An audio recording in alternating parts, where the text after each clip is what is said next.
अरे बहुत दिनों से सर्कस नहीं देखा हूँ और सुना हूँ कि इस अपने सर्कस वाले मैदान में नए नए सर्कस वाले आए हैं।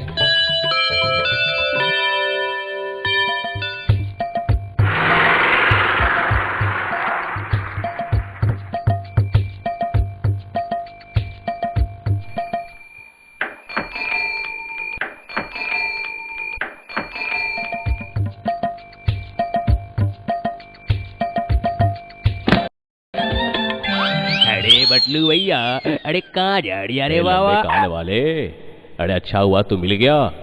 चल चल सर्कस देखकर आते हैं, ऐसे भी अकेले जाने का मन नहीं करता है। अरे बड़ा मजा आएगा, चलो देखने। अरे बटलू भैया, पर बच्चू और बिच्चू का आवाज सुनाई पड़ रहा है। अरे वाह अरे वाह। अरे यार आवाज तो सुनाई देगा ही हम दोनों की, क्योंकि हम दोनों तो यहाँ पे पहले से बैठे हुए हैं। हम लोग भी सर्कस देखने जाएंगे बटलू भैया। अरे अच्छा चलो हम सब मिलकर चलते हैं।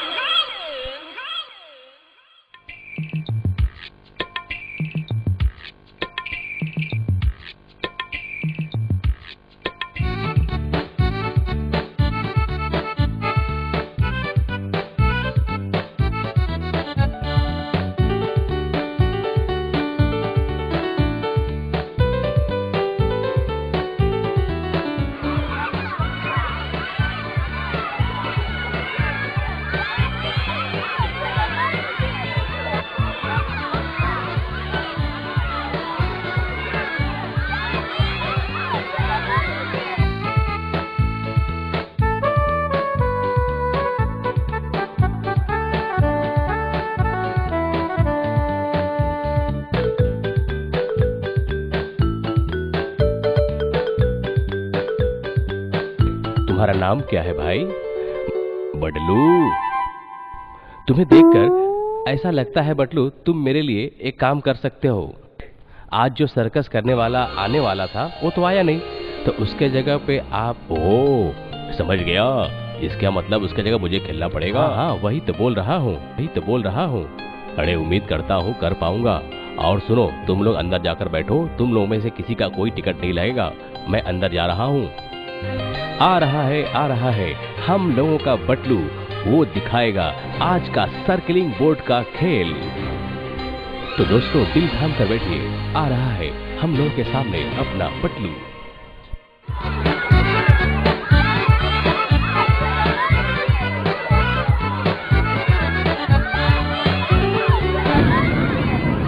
रहने दो भाई, तुम्हें नहीं करना होगा। अरे यार तुम तो मेरा सर्कस ही बैंड कर दोगे। अरे नहीं, बहुत दिनों से सर्कस नहीं किया हूं ना, बैलेंस मेरा बिगड़ गया। आप चिंता ना करो, अब मैं तुम्हें उम्र वाला खेल दिखाऊंगा। उम्मीद करता हूं सबको अच्छा लगेगा।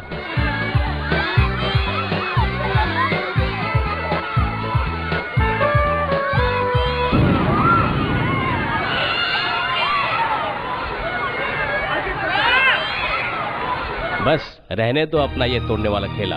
ये लो पैसा और भागो यहाँ से, इधर कभी मत आना। अरे चलो तुम सब यहाँ से, अब हम लोगों को सर्कस नहीं देखना होगा। मैं पहले कुछ दिन प्रैक्टिस करूंगा, उसके बाद दिखाऊंगा इन लोगों को।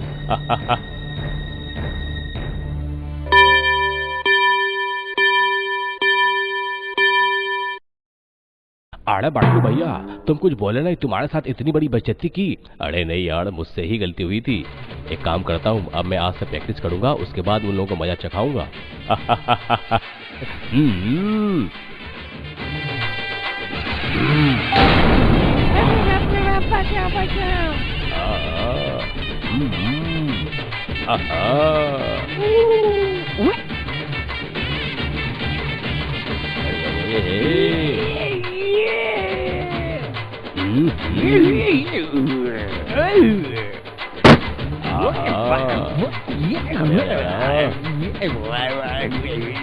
बटलू ये क्या हो रहा है? तुम्हारे ये प्रैक्टिस की वजह से सारे मोहल्ले वाले अपने घर छोड़ के भाग रहे हैं। बंद करो अपना यार प्रैक्टिस।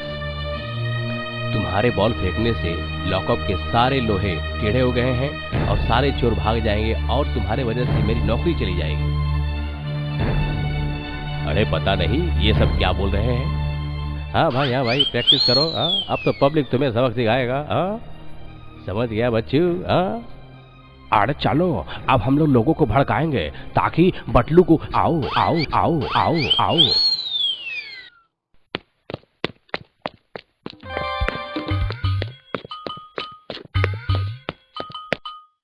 अरे खुले आसमान के नीचे एकदम निश्चिंत होकर प्रैक्टिस करूंगा। आहा, आहा, बड़ा मजा आ रहा है। आहा,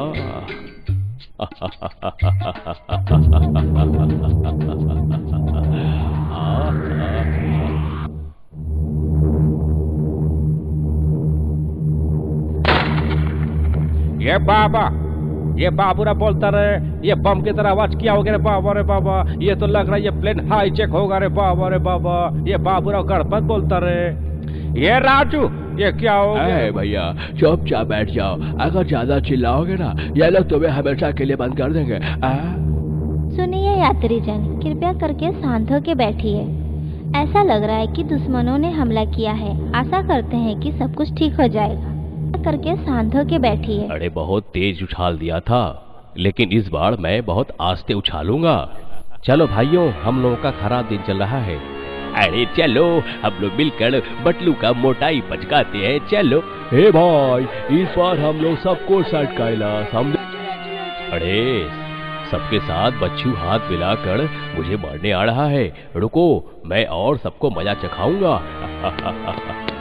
अरे आओ आओ आओ।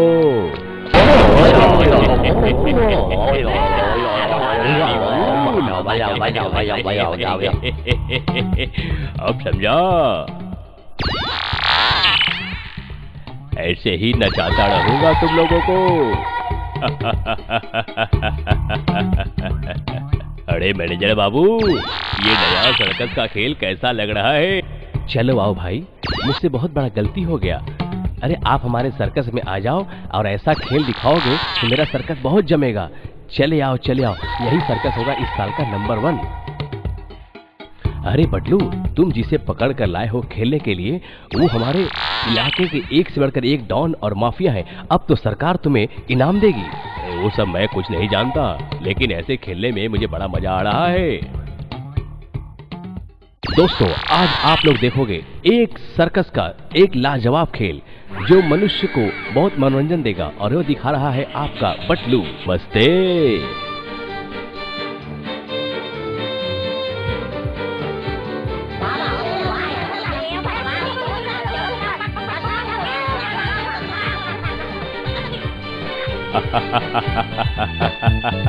अरे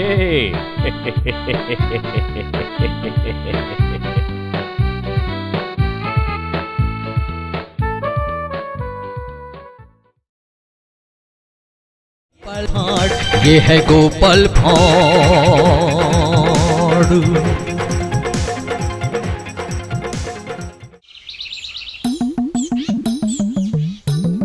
लक्ष्मी, लक्ष्मी सुनती हो? कुछ खाने को दोगी या भूखे मरोगी? बोल रही हूँ कि सुबह से सांड जैसा क्यों चिल्ला रहे हैं आप? भूख लगा नहीं कि चिल्लाना शुरू हो गया आपका? रुक जाइए, काम करके जा रही हूँ। मालिक को खाना मैं दे दूँ मालकिन? जा जाकर दे दे। लाई लाने में इतना देर क्यों हो रहा है? बतासी, लाई लाने क्या बाजार चली गई? ये लीजिए मालिक। हाँ दो। ये क्या? ये तो सिर्फ लाई है, मिठाई नहीं दी साथ में। 15 दिन पहले लड्डू बना था, क्या अभी तक वो रहेगा? अंडे देगा क्या वो लड्डू? मैं जा रहा हूँ राज्य सभा में।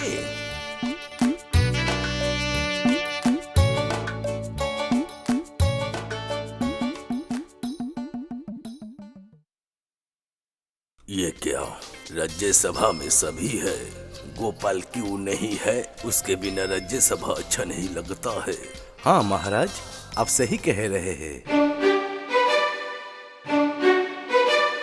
माफ कीजिएगा महाराज, मुझे राज्य सभा आने में देर हो गया। तो फिर अब राज्य सभा का काम शुरू किया जाए। पहली उन्हें लेकर आओ। जैसे आज्ञा महाराज।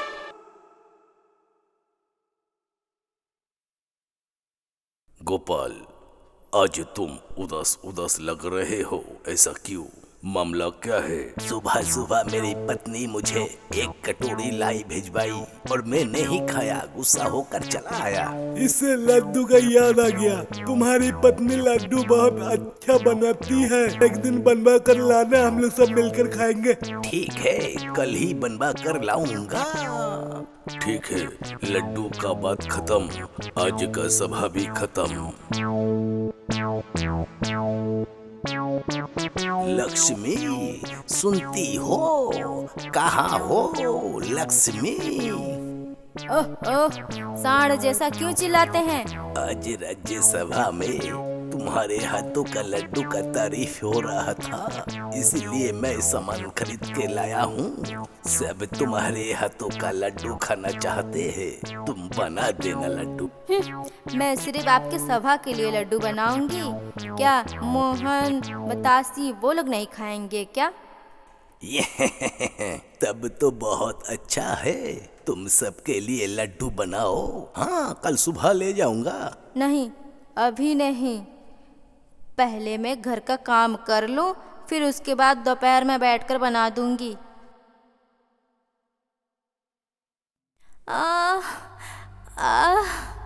मर गई मैं।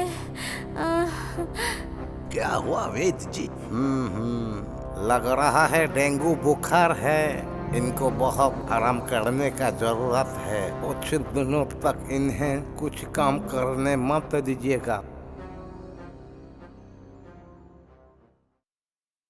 ये क्या, तुम्हारी पत्नी को बुखार है तो वो लड्डू कैसे बनाएगी? जब वो ठीक हो जाएंगी तब बोलना लड्डू बनाने के लिए। हाँ, ठीक कह रहे हैं, ठीक कह रहे हैं।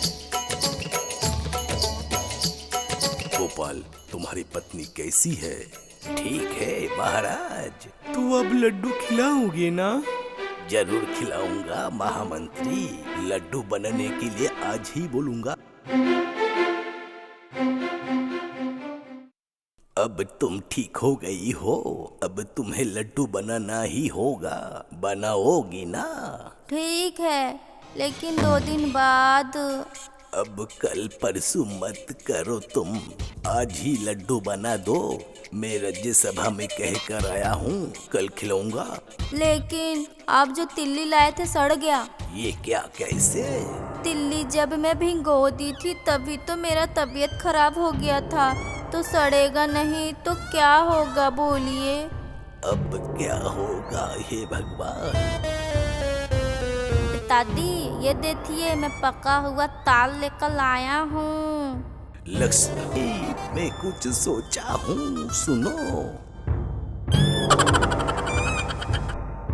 हाँ, बहुत अच्छा होगा।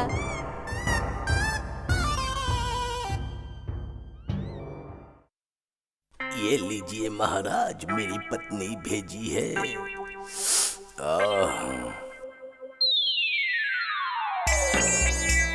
ये क्या गोपाल, ये तो लड्डू नहीं है, ये तो ताल का पकौड़ी है। हाँ हाँ महामंत्री, तिल से तो ताल बनता है। मतलब ये है कि 1 महीने पहले मेरी पत्नी बीमार पड़ गई थी, वो तिल्ली को भिंगा के रखी थी, वो ताल बन गया और वो सड़ गया होगा, उसी का तुम हमें पकौड़ी बना कर खिलाए हो। ये भी बहुत स्वादिष्ट बना है, बहुत ही स्वादिष्ट।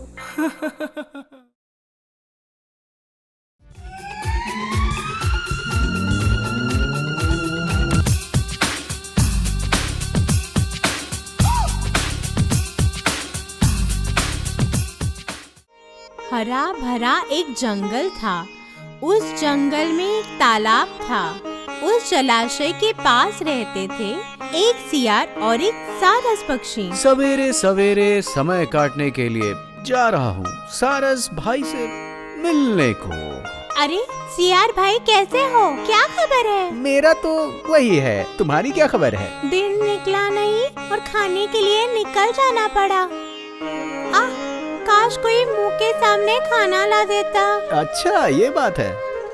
अरे आज दिन में चलो मैं तुम्हें पार्टी कराता हूँ। लगता है आज इसके मजे लेने का दिन है। मजे लेते हैं। शाम हो गई। सारस पहुंच गया सियार के घर। सियार भाई, ओ सियार भाई, कहाँ हो? अरे आओ आओ, तुमको निमंत्रण देकर मैं खुद नहीं रहूंगा क्या? और बताओ सारस, कैसा दिन जा रहा है तुम्हारा? खूब खराब भी नहीं, खूब अच्छा भी नहीं, बस चल रहा है किसी तरह। हाँ बढ़िया है। अच्छा तुम थोड़ी देर बैठो, मैं खाना निकाल कर आता हूँ, क्या कहती हो? सियार गया खाना निकालने। आओ आओ सारस भैया। खाने के पास सारस आकर देखता है एक पतले गोल थाली में पीला एक तरल पड़ा हुआ है। आओ सारस भैया, तुम्हारे लिए खाना तैयार है। अब आप हमारे अतिथि हैं, तो सबसे पहले आप ही शुरू कीजिए। मेरी लंबी चोट से ये खाना खा नहीं सकता, फिर भी कोशिश करके देखता हूँ। प्रयास करके भी सारस कुछ नहीं खा पाया। इधर सियार जमकर खा रहा था। सारस भाई, अगर कुछ और चाहिए होगा तो बताना मुझे। और बोलो, खाने की तो व्यवस्था ही की नहीं, और पूछ रहे हैं और लोगे? सियार का खाना खत्म। सारस बस भूखा ही रह गया। ठीक से खाए हो ना सारस भाई? खाना बहुत अच्छा था, किंतु भैया कल मैंने मेरे घर पे दावत रखी है, मेरे भी घर पे आके खाना खाना होगा। अरे कल ही क्यों, बाद में भी तो हो सकता है ना? ना, मुझे कुछ नहीं सुनना, कल तुम्हें आना ही होगा। ठीक है, इतनी बार बोल रही हो तो चल आऊंगा मैं। तब मैं चलता हूँ भैया, गुड नाइट। दूसरे दिन बड़ी खुशी से सियार दावत के लिए सारस के घर पहुँचा। सारस भैया। अरे क्या सौभाग्य है मेरा, आओ भैया अंदर आओ। और बाकी सब ठीक ठाक है कि नहीं? हाँ भैया, सब ठीक है। तुम्हारे घर का मौसम बहुत ही ठंडा है, अच्छा लग रहा है यहाँ पर। हाँ, इसीलिए तो खुले आसमान में पेड़ के नीचे दावत की अच्छे से व्यवस्था की है। बहुत अच्छे। आओ भैया, आप बैठ जाओ। सियार ने देखा पेड़ के नीचे दो लंबी सुराही में खाना रखा था। लो भैया, शुरू करो। हाँ, शुरू करते हैं। हाँ, इस शुभ काम में देरी क्यों? सियार खाने का प्रयास करने लगा, किंतु घड़े के अंदर तक उसका मुंह नहीं पहुंच पाया। खाने की खुशबू से सियार की भूख और बढ़ गई, किंतु वो कुछ नहीं खा पाया। पर सारस सुराही के अंदर अपनी लंबी चोंच से खाना खाता रहा। भैया और थोड़ा लो ना। पागल हो क्या, पेट भर गया मेरा। आज तो लगता है कि भूखे ही जाना पड़ेगा। खाना अच्छा था भैया? बहुत अच्छा था। तुम्हारा पेट भर गया ना भैया? एकदम भर गया। आपको खाना खिला के खुशी मिली, फिर आना होगा आपको। अरे आज की पार्टी तो इतनी मजेदार हो गई है, अगली बार का सोच के बताता हूँ। आप मेरे घर आने से मैं धन्य हो गया। ठीक है भैया। Okay then, bye. Good bye.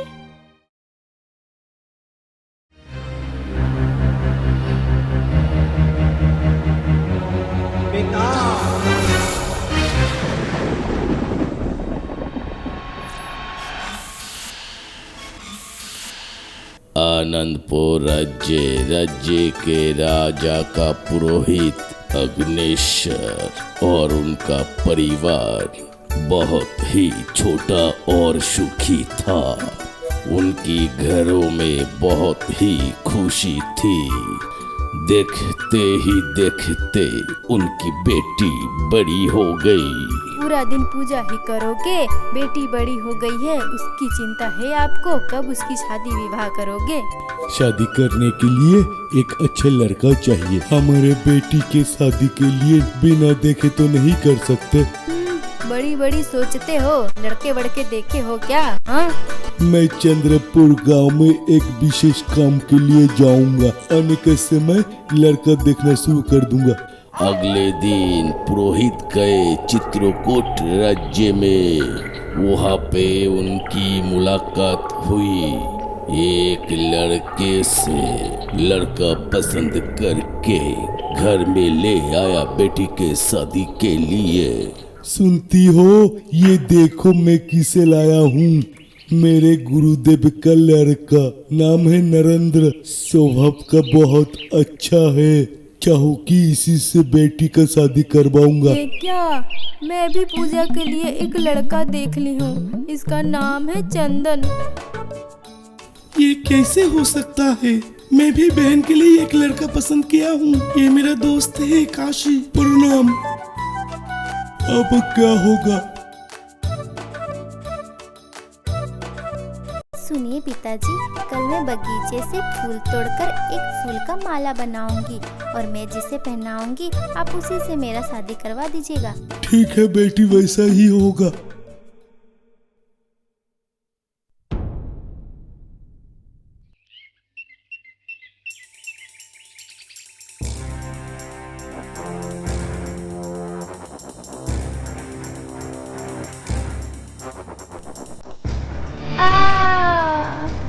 पूजा मर गई। उसकी अंतिम संस्कार होने के बाद उसके घर वाले और उसके लाश अपने अपने घर लौट गए। रह गए ये तीनों।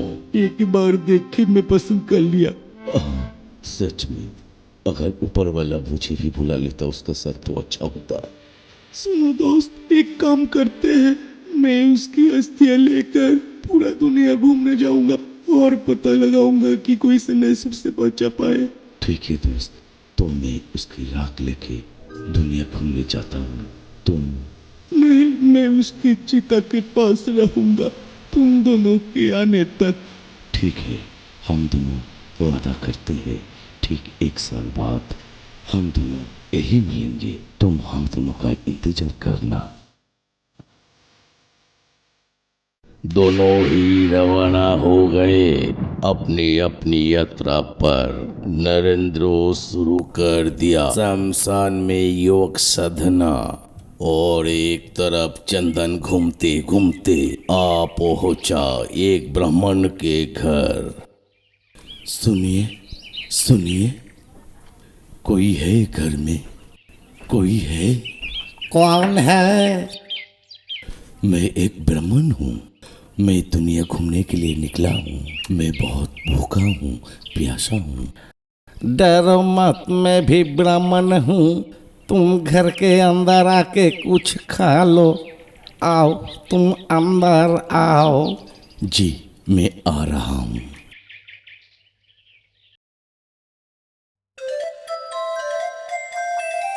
शैतान लड़का कब से मेरे को परेशान करके रखा है।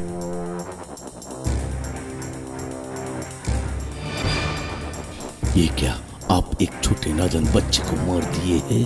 आप ऐसे कैसे कर सकती है? तुम चिंता मत करो, मैं अपना दिव्य शक्ति से इसे दोबारा जीवित कर दूंगा। उसके बाद वो तांत्रिक अपने बच्चे को दिव्य शक्ति से जीवित कर लिया है और वो सोचने लगा दिव्य शक्ति के किताबें चोरी करने के लिए सोचने लगा। वहां से चला गया किताब लेकर।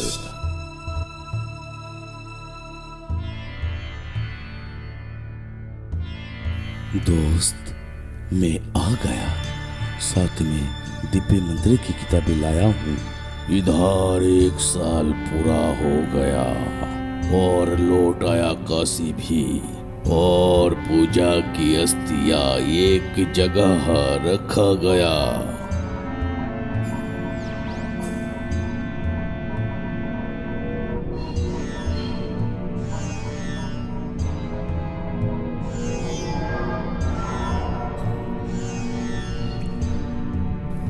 बस सब तैयार है। चंदन, तुम मंत्र शुरू करो। कर रहा हूँ। ओम ओम।